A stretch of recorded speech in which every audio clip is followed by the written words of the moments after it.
All my friends are behind bars. What's up, dude? Yes, man. I got How are some. you, man? How are you? I'm good, bro. I'm good. I I, got. I heard you got together with one of our loyal listeners and you guys chiefed that shit up, man. Hell yes, dude. I'm so pumped for you, man. Meeting Man, some of our listeners and smoking, dude. Hell yeah. I appreciate anybody who gets me high. But I especially appreciate somebody who keeps getting me high. So, shout out to my You friends, know who whatever. you are. You You know know. who you are. Thank you. We don't like we like to keep anonymous unless we get permission to share their names on here. So we're gonna go with the anonymous person that got Mark high. And not just high, but Mark got like blitzed high. He said he was like really fucking high. So good shit, man. Keep up the good work. I bet I'm still high.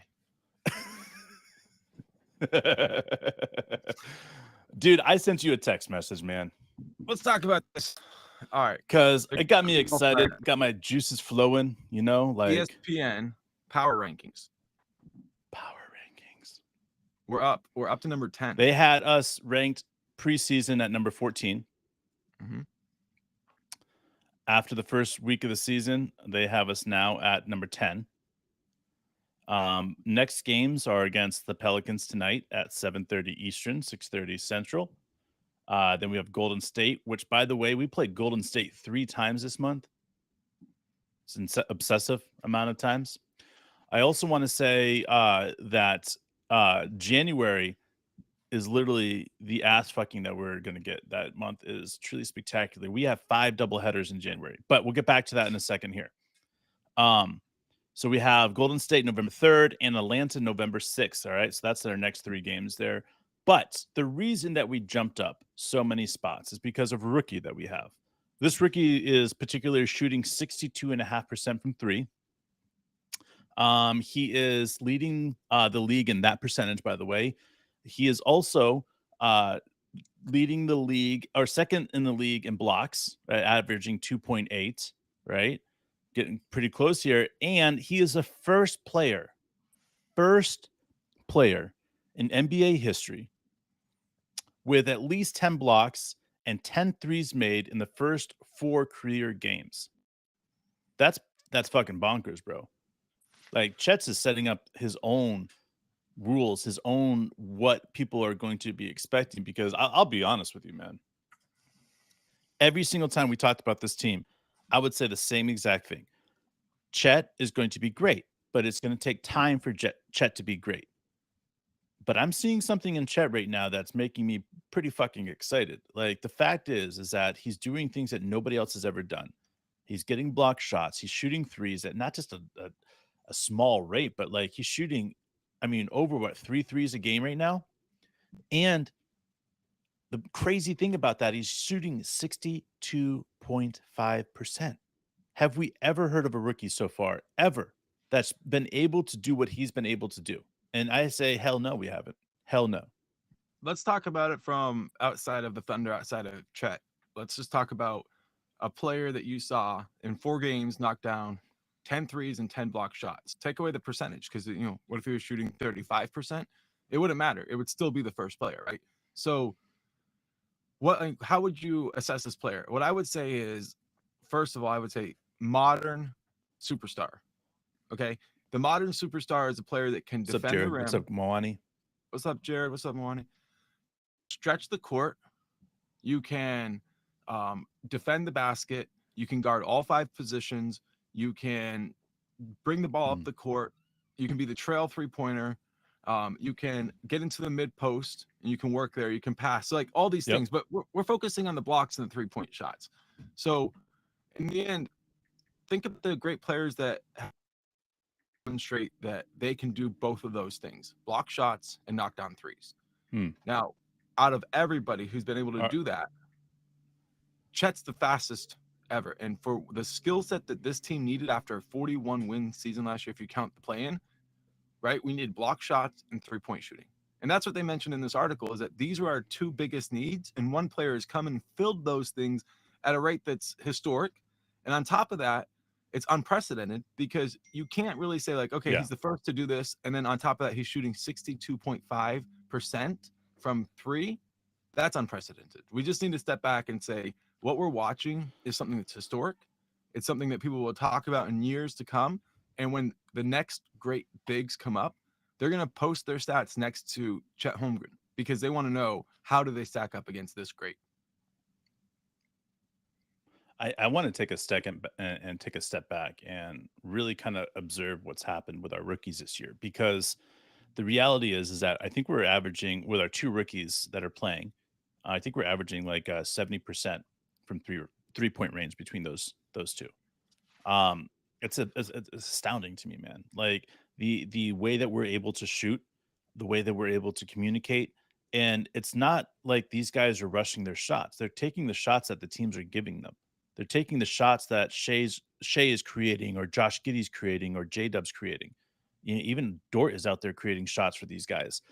To me, it's showing how impactful these guys can be in a short amount of time, which really just goes back to something that Blake and I were talking about. And Blake mentioned that Villanova and New York, and that Villanova connection is really strong. And then it got me thinking, man, like really, it's more than that, though.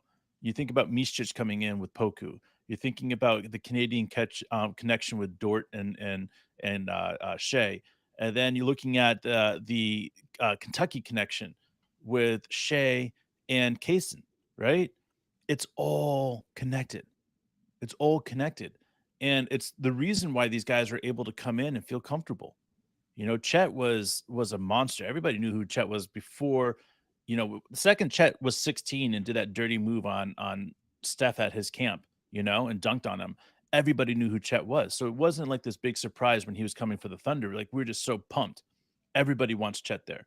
And then you're looking at the dynamics of having two guys from Arkansas. You're looking at the way that they both are immaculate at taking charges and developing stuff like that. You're looking at the Big 12. You're looking at players that played inside the Big 12 with TCU and Oklahoma State University. And to me, like, it just goes back to making sure the connections stay alive and creating this chemistry amongst the guys that you really can't fuck with. And you're seeing it where the Denver Nuggets just totally annihilated us. I mean, there's no way of putting it. They completely annihilated us. And on the next night, we come back and we just stomp the Detroit Pistons. Like, to me, that's exactly what this team is heading. This is exactly what the team is doing. And we need this for the future, because if we're looking at the Oklahoma City Thunder for the future, we need to put away teams that we're supposed to put away. If we can't do that, we're in trouble. Yeah. And obviously Chet's a big part of that. But 4 games in, all right, so we can't like say this is going to keep up, but there are some elements of it that we can anticipate. First of all, the word has gotten around that Chet Holmgren is providing rim protection for the Thunder. So what that really means, the guards aren't going in as much. Right. It's going to deter people from driving. It's going to change their shots before they get there. He's going to be in their heads. They're also going to have to stretch their defense. They're going to understand that, like, hey, if he is a trail 3-pointer, we have to get out there. No more guarding the basket for the bigs. Pick up Chet in transition. Now, that's a different thing. All of a sudden, Shea's going to be able to slice to the basket and transition more. All of a sudden, the extra pass will be there a little bit more open. So this game plan, like, we're looking at a player, in my opinion, that teams need to take as seriously as they took Shaq. Like, and I get that that's like, oh, he's not Shaq yet. He's not Shaq yet. But I love that. In the end, Shaq had a way of dominating that left an impact where teams had a game plan. Chet has a way of doing that too. You're right. I remember when Serge Ibaka swatted the shit out of the Spurs, and Greg Popovich in the playoffs said, he's like, I wonder if my guys have ever heard of Serge Ibaka before.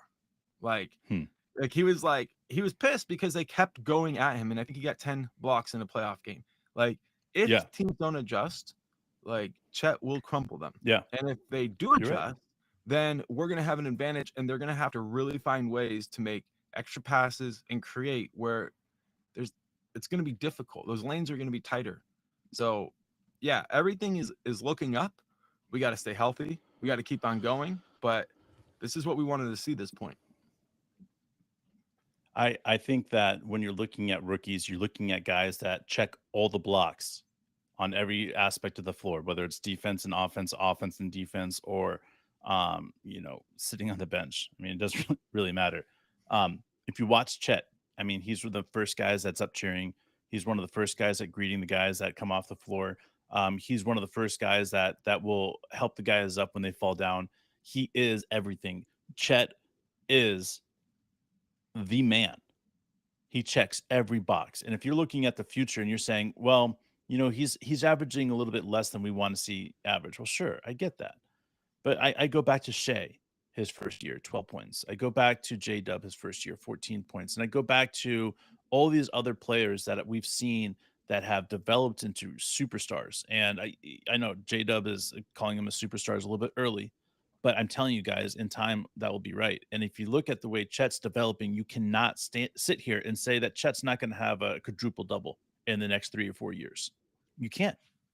I mean, you really can't. If you're going to say that, like, Chet is going to be one of those guys that I don't even know what they call, but somebody that gets like, 20 points, 10 rebounds, 10 assists, 10 blocks, 10 blocks, 10 steals. You know what I'm saying? Like, Chet is one of those type of players. He changes how everybody plays from now and in the future, how you draft players, how you try to stop somebody. I call it the KD effect. KD effect was long after KD. So everybody started, drafting long, lanky shooters. They're like, we could develop him into KD. And all of a sudden, all these players just started going high. And what's happening right now in the world is that there's these players that are like, this kid, Alex Sar, who's 7'2" or 7'1", whatever. And then you've got this Australian player, Rocco, who's 7'3", and he's like 16 or 17 years old. And there's more players this tall coming out. And those guys are going to get drafted high. Why? Because you're going to have to try to stop Chet. You're going to have to try to stop Victor. And the thing is that we've always seen in history is the second and third in the group is never as good as the originals. And that's what I'm excited about Chet. And he is somebody that's going to change every single thing about the game.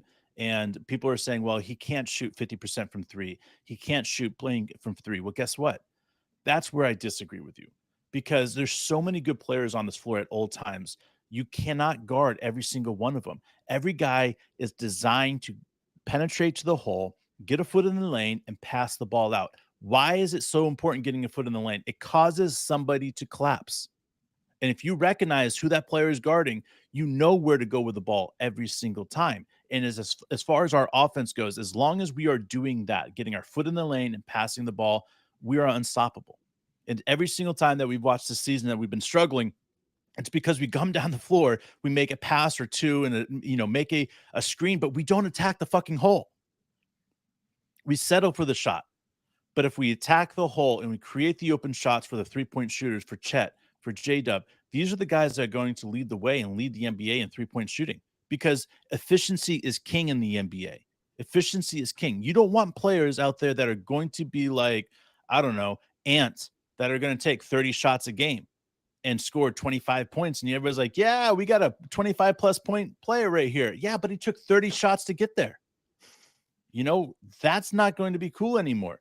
Like, those are the teams that are going to lose in the first round of the playoffs every fucking year, because they're going to get so beat down and so designed that they're, you know what? We just have to stop this player, and then they won't be able to stop us. Well, you take away the first option, second option, they won't be able to go the third option. Well, when Oklahoma City, you stop the first option, cool. That's cool. You can do that for like a quarter. Stop the second option. Good job. You did that for a quarter. But you get to the fourth quarter, and by then there's been so many players in and out. Coach D knows who he's going to, and you won't be able to stop all four players because he knows where the mismatch is with each player that's playing in that particular position. That's the difference. And that's why this team has the ability to go very far in every single playoff opportunity they get. Hell yeah. That's good, Corey. I love it. I love it, man. We're pumped up, obviously. And don't draft Ant, number one. It's a mess. I mean, it's okay. God, I mean, obviously people are. Am I right though? Like, how much better would the Wolves be if they drafted who was else in that draft class? Tatum? No, I don't think Tatum was, but Ball was. No, it Ball was went 3. yeah, the ball. I thought the ball was I don't know, man. It's just it's the there we go, Corey. I was about to say that, man. Stole the money out of my mouth.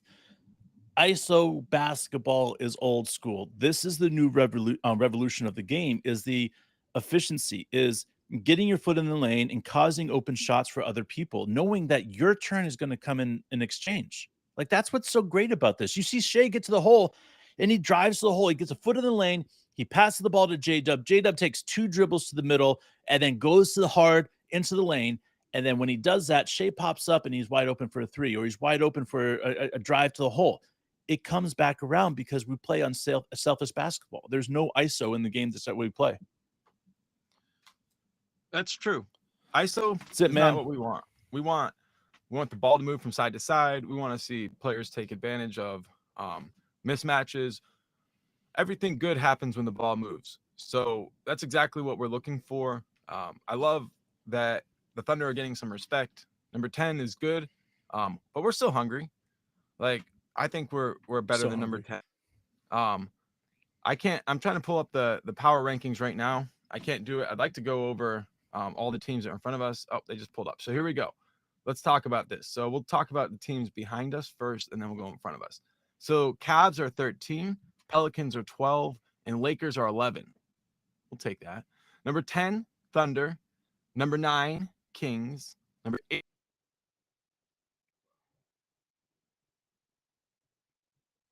Sixers. Warriors. So we'll stop there. How do you feel about those? Where would we fall in those rankings? Again, I like where we're at number 10. I really do. And the reason is because like if we were too high up, there'd be a letdown coming.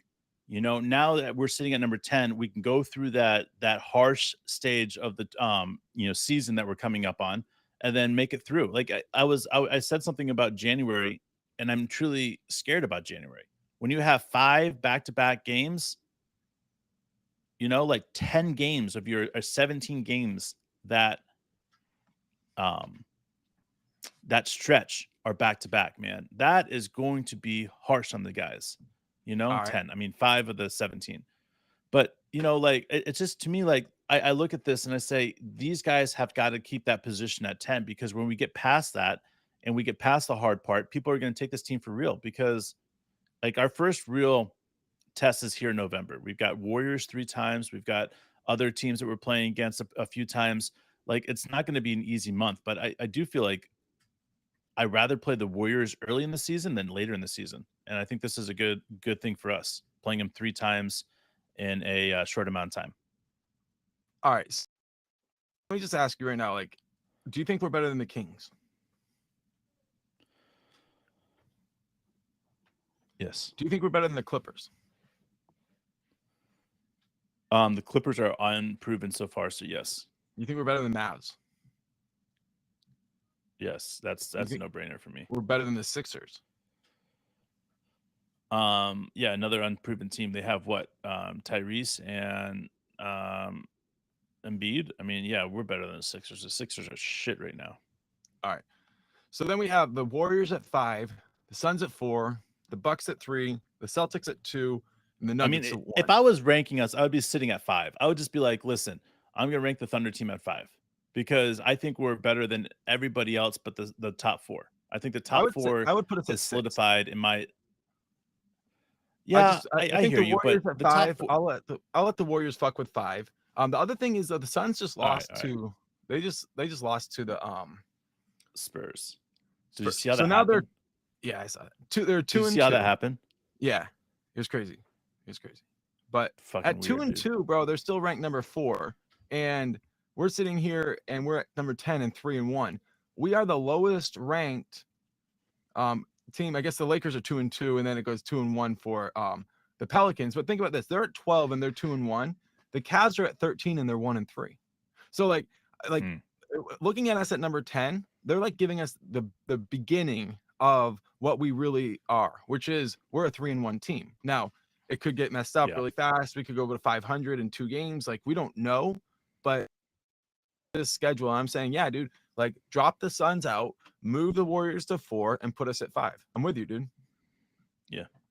I just think that, yeah, I think that's where it needs to be. The idea that there's 9 teams better than us in the West is just, I mean, better than us in the NBA is not mind-boggling. Like, I just, I don't see it. I'm sorry.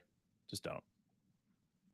I You agree. can say, well, you've got Boston, you've got this team, you got that team. Yeah. But here's the thing. There are teams like Boston and Is the Bucks and the Nuggets that you can't beat in the regular season. Like it has to move past them. It has to be in the playoffs. Yeah. So, but like, think about this. We've got OKC, Sacramento, Clippers, Mavericks, right? Golden State, there's 5, Phoenix 6, and 7 is the Denver Nuggets. Out of the top 10 teams, they're saying 7 of the top 10 teams are in the West. wow. Only Boston Celtics, Milwaukee Bucks, and Philadelphia 76ers are in the top 10. And that is with them giving them. Like, let's just say the 76ers is giving the gift because they don't want to rank that. I really do think that the 76ers was a gift. So you take them out, and there's only 2 teams, man, because Los Angeles or the Pelicans are sitting right there, rating, to break into the top 10.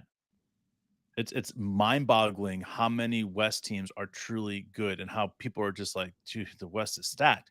And then you're sitting there saying, well, it's going to be impossible for the Oklahoma City Thunder to win 50-something games. And that's where I'm just like, man, with the stacked as it is, that means there's going to be people getting injured. There's going to be players that should be sitting, and they're not because it's a big game. And guess what?